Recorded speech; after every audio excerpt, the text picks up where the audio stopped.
మన స్వాతంత్రాన్ని సంపాదించినటువంటి నాయకుల దేశ నాయకుల యొక్క జననాలు అంటే జయంతులు, అలాగే మరి జయంతి అయితే మరి చిరస్మరణే కదా మరణాలు అంటే టోటల్గా జయంతి జరుపుకున్నాడు సార్ అనమాట. అంటే దేశ నాయకుడు ఇక ఫోటో పెట్టాడు. మీకు ఎవరికైనా ఫోటో తెలుసా? ఇంతకుముందు ఆ ఫోటో వ్యక్తి ఎవరు? ఎక్కడైనా పుస్తకంలో మీరు చదువుకోవడారా? ఆయన గురించి ఏమైనా విషయం మీకు తెలుసా? ఆ వ్యక్తి ఎవరు?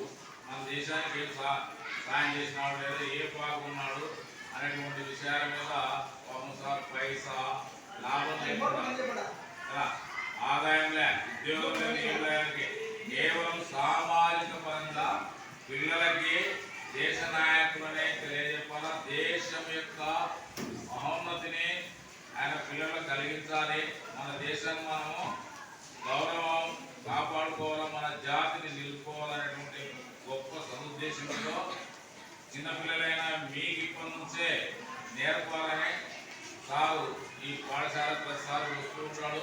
ఏదో నాయకుని యొక్క జయంతిని మనకు పరిచయం చేస్తూ పోతుంటాడు. మరి నాకు తెలిసినటువంటి ఈ దేశ నాయకుడు చిత్తరంజన్ దాస్, నేను కూడా మీలాగా చదువుకునేటప్పుడు ఆయన కొంత విజ్ఞానం చిత్తరంజన్ దాస్ అంటే మరి ఆయన ఎలాంటి ఫైట్ చేశాడు, ఓకేనా, ఆయన భర్తీ ఎక్కడ పుట్టాడు, వాళ్ళ తల్లిదండ్రులు ఎవరు, మరి ఏ సముద్రంలో పుట్టాడు, ఎప్పుడు మరణించినాడు, మరి స్వాతంత్ర ఉద్యమాలు ఏం చేశాడు, ఆయన ఏమి ప్రచారం చేశాడు, ఇలాంటి విషయాలను మనకి అప్పుడప్పుడు తెలుసుకుంటూ ఉండాలి. చూడండి, నాకు నేను ఆయన గురించి ఎప్పుడో చదువుకోవడం కాబట్టి మరణ పడిపోయింది సబ్జెక్టు. కాదు మరి అలాంటి సబ్జెక్ట్ మళ్ళీ ఒకసారి గుర్తు చేస్తూ మనందరికీ అయ్యా చిత్తరంజన్ దాస్ అంటే ఎవరంటున్నావు, ఆయన ఏం చేశాడు మనకి, మరి ఎవరికి ఆయన ఉద్బోధించాడనే విషయాలు కారు ద్వారానే మనం తెలుసుకున్నాం. ఈ అవకాశాన్ని మనం సద్వినియోగం చేసుకొని ఉపయోగించుకోవాలని మరి తెలియజేస్తూ సార్కి ఇటువంటి కార్యక్రమం చేసినందుకు మన తరఫున సార్ కృతజ్ఞత తెలియజేస్తూ